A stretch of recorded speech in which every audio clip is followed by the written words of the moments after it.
Hello friends, আমার channel creation of মঞ্জুতে তোমাদেরকে অনেক অনেক স্বাগত। তো দেখো, আজ আমি যে রেসিপিটা নিয়ে এসেছি এটা হচ্ছে কলমি শাক ভাজা। গরম ভাতে ভীষণই ভালো যায় এই শাকের ভাজাটা। তো চলো আমি রেসিপিটা কিভাবে বানিয়েছি দেখে নিই, খুবই সিম্পলভাবে। তো এটা আমি কলমি শাকটা বেছে নিয়েছি, বেছে ভালো করে ধুয়ে নিয়েছি। কলমি শাক ভীষণই নরম হয়, তো এটা আমার খুব বেশি ছোট বা মিহি করে কাটার প্রয়োজন হবে না। আমি নর্মালি একটু মাঝারি সাইজে করে এই শাকটাকে এখন কেটে নেব। আর খুবই কম সময় এবং চটজলদি আর কি, খুব কম জিনিস উপকরণেই বানানো হয়ে যায় আর কি।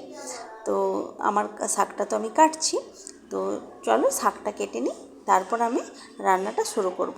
তো এখন আমার সব শাকটা কাটা হয়ে গেছে, এখন আমি রান্নাটা শুরু করে দিই। তো প্রথমে কড়াইতে আমি সর্ষের তেল দিয়েছি, আর এর মধ্যে একটা শুকনো লঙ্কা দিয়েছি। শুকনো লঙ্কা একটু লালচে করে ভালো করে ভাজা হয়ে গেলে এর মধ্যে আমি রসুন কুচি দিয়েছি। আর রসুন কুচিটা যখন হালকা হালকা বেশ লালচে করে ভাজা হয়ে যাবে, তারপর আমি এতে দেব পেঁয়াজ কুচি। পেঁয়াজ কুচিটা আগে দিলাম না, কারণ পেঁয়াজ কুচিটা বেশি ভাজা হয়ে গেলে একটু তেতো তেতো ভাব হয়ে যায়। আর রসুনটা যখন ভালো করে ভাজা হয়ে যাবে লালচে করে, রসুন থেকে একটা ভালো গন্ধ বেরোবে, যার জন্যই আমাদের শাক ভাজাটা খেতে আরও বেশি ভালো লাগে। তো খুব বেশি পেঁয়াজকে আমি লাল লাল করে ভাজবো না, একটু মোটামুটি ভাজা হয়ে গেলেই আমি এর মধ্যে কেটে রাখা যে শাকটা আছে ওটা দিয়ে দেবো।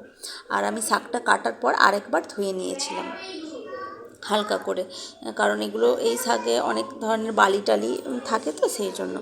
তো শাকটা তো আমি দিয়ে দিলাম, এর মধ্যে আমি এখন নুন অ্যাড করছি, স্বাদ মতো আমি নুন অ্যাড করছি।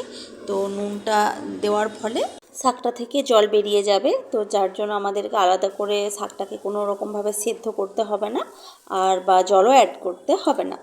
এতেই আমাদের শাকটা রান্না হয়ে যাবে। এই নুন থেকে নুন দেওয়ার পর যে শাকটা থেকে নিজের জলটা বেরোবে, এই জলেতেই আমাদের শাকটা রান্না হয়ে যাবে। আর শাকটা দেখো, আমি ভাজার সময় কোনো রকম আমি ঢাকনা বা ঢাকা চাপা এগুলো দিচ্ছি না।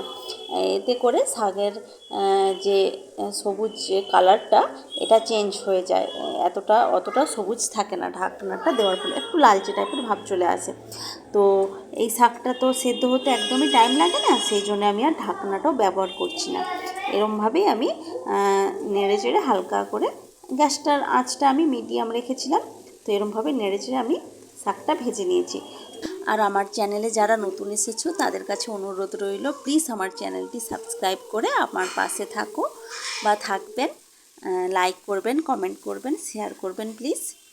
তো দেখতে থাকুন ভিডিওটা।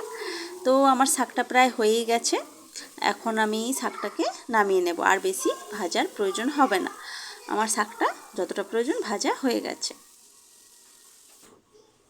তো শাক ভাজা আমার রান্না হয়ে গেছে। তো দেখো শাকের কালারটা কতটা সুন্দর হয়েছে, কোনো রকম অন্য কালার আসেনি, হলদেটে ভাব বা লালচে ভাব আসেনি, একদম সবুজ রয়েছে। তো প্লিজ আমার চ্যানেলটি লাইক করবেন, কমেন্ট করবেন, শেয়ার করবেন। আজকের মতো টাটা।